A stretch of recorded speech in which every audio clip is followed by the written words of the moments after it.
नमस्कार। आज भारतीय फाइनेंशियल बाजारों में काफी कुछ चल रहा है। कुछ संकेत नीचे की तरफ हैं तो कुछ उम्मीद वाली खबरें भी हैं। हाँ बिल्कुल। काफी मिली-जुली तस्वीर है आज। तो हमने सोचा कि आज इन्हीं सब खबरों को, जो अलग-अलग फाइनेंशियल न्यूज़ स्रोतों से आई हैं, उनको थोड़ा खोलकर समझते हैं कि आखिर चल क्या रहा है। बिल्कुल। जैसे एक तरफ देखे तो निफ्टी में गिरावट है, दूसरी तरफ आरबीआई से कुछ उम्मीदें भी है। समझना जरूरी है। हाँ, तो सबसे पहले निफ्टी की ही बात कर लेते हैं। ये लगातार तीसरे हफ्ते गिरा है और अपने 20 डे के डीएमए के नीचे बंद हुआ है। ये डीएमए क्या बोला है, थोड़ा आसान भाषा में समझाएं। देखिए, डीएमए मतलब डेली एक्सपोनेंशियल मूविंग एवरेज। ये बाजार का मूड बताता है, खासतौर से शॉर्ट टर्म का। शॉर्ट टर्म का। हाँ, क्योंकि ये हाल की कीमतों को, मतलब जो लेटेस्ट प्राइस है, उनको ज्यादा वजन देता है। तो अगर निफ्टी इसके नीचे जाता है तो अक्सर ट्रेडर्स इसे बिकवाली के दबाव का संकेत मानते हैं। अच्छा, मतलब बेयरिश मोमेंटम जिसे कहते हैं। बिल्कुल, ये एक तरह से दिखाता है कि बेचने वाले हावी हो रहे हैं। शॉर्ट टर्म में कमजोरी का सिग्नल है ये। तो तकनीकी तौर पर तो मामला थोड़ा ढीला लग रहा है। ऐसे में निवेशक क्या सोच रहे हैं? मैंने सुना बैंक ऑफ अमेरिका के सर्वे में भारत की रैंकिंग कुछ नीचे आई है। हाँ, ये बात सही है। एशिया पैसिफिक में पसंदीदा निवेश की लिस्ट में भारत अब चौथे नंबर पर खिसक गया है। चौथे पर क्यों? देखिए, एक वजह तो शायद ये है कि निफ्टी पिछले 2 महीने से कंसोलिडेट कर रहा है। मतलब एक रेंज में फंसा हुआ है। हाँ, कोई बड़ा ब्रेकआउट नहीं दे रहा। बिल्कुल।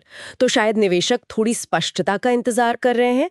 और एक और दिलचस्प बात यह है कि ग्लोबल निवेशक अब जैसे पूरे उभरते बाजार की बजाय कुछ खास सेक्टर्स पर फोकस कर रहे हैं, जैसे सेमीकंडक्टर्स। अच्छा, मतलब सेक्टर स्पेसिफिक हो रहे हैं। हाँ, ज्यादा चुनिंदा हो रहे हैं। ठीक है, तो निवेशक थोड़े रुके हुए हैं।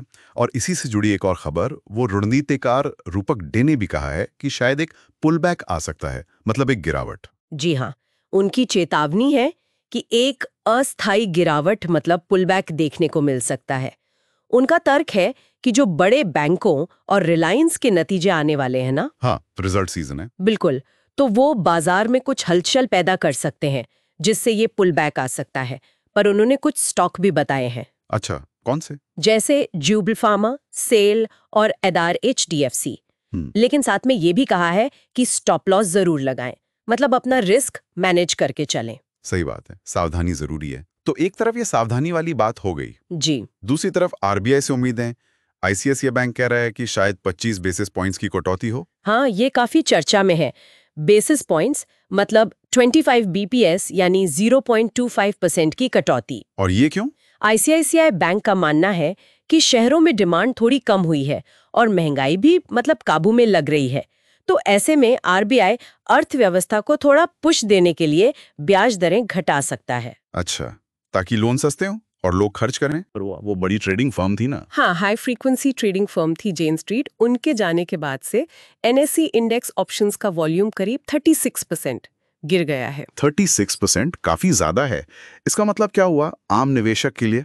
इसका मतलब है कि बाजार में लिक्विडिटी मतलब तरलता कम हुई है।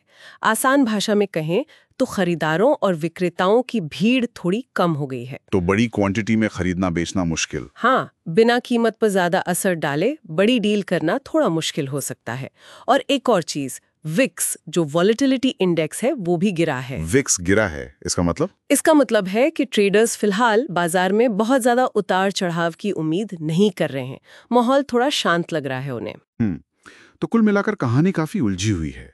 तकनीकी संकेत कमजोर हैं, निवेशक थोड़े ठहरे हुए हैं, लिक्विडिटी भी कम हो गई है। सही कहा। लेकिन दूसरी तरफ आरबीआई से रेट कट की उम्मीद एक बड़ा सहारा दे सकती है। और हाँ, कुछ चुनिंदा शेयरों में मौके भी दिख रहे हैं, जैसा एक्सपर्ट्स कह रहे हैं। बिल्कुल।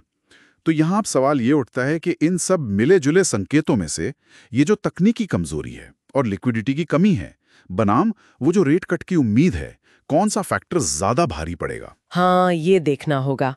क्या ग्लोबल मार्केट का असर ज्यादा होगा, या हमारी अपनी कंपनियों के नतीजे, या फिर महंगाई का रुख? यही तय करेगा कि बाजार आगे किधर जाता है। बिल्कुल। इसी सवाल के साथ आज की चर्चा यहीं खत्म करते हैं।